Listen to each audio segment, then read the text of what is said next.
ইরানের আকাশ প্রতিরক্ষা ব্যবস্থা গুঁড়িয়ে দিতে শুরু হওয়া অপারেশন এপিক ফিউরি হয়তো যুদ্ধের ময়দানে তাৎক্ষণিক লক্ষ্য অর্জন করছে, কিন্তু এই অভিযানের মূল্য এখন পেন্টাগনের ভেতরে গভীর উদ্বেগ তৈরি করেছে।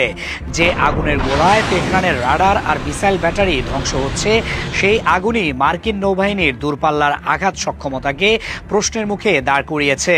রণকৌশলের ভাষায় যাকে বলা হচ্ছে শূন্য শেলফ সংকট, সেটির বাস্তব চিত্র এখন স্পষ্ট হয়ে উঠছে। মাত্র 72 ঘন্টার ব্যবধানে মার্কিন নৌবাহিনী ইরানে প্রায় 400টি টমাহক ল্যান্ড অ্যাটাক মিসাইল নিক্ষেপ করেছে।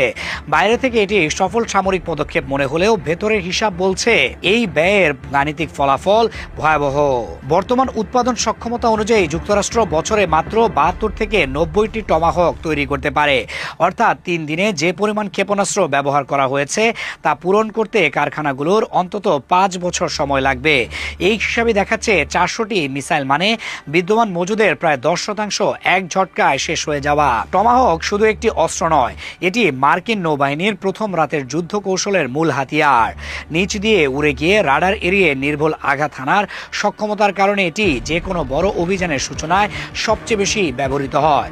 কিন্তু সেই অস্ত্রের সরবরাহ ব্যবস্থা এখন চরম চাপের মধ্যে। একটি টমাহক মিসাইল তৈরি করতে প্রায় 2 বছর সময় লাগে।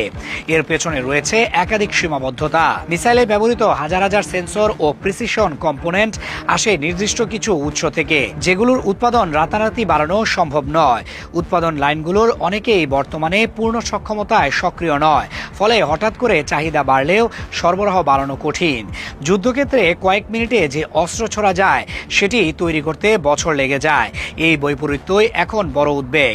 এই বিপুল ব্যয় শুধু মধ্যপ্রাচ্যের যুদ্ধের সমীকরণ বদলাচ্ছে না, বরং প্রশান্ত মহাসাগরে যুক্তরাষ্ট্রের কৌশলগত অবস্থান নিয়েও প্রশ্ন তুলছে।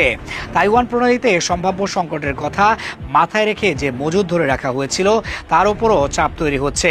বেইজিং ওয়াশিংটনের এই ব্যবহার ঘনিষ্ঠভাবে পর্যবেক্ষণ করছে বলে বিশ্লেষণে উল্লেখ আছে।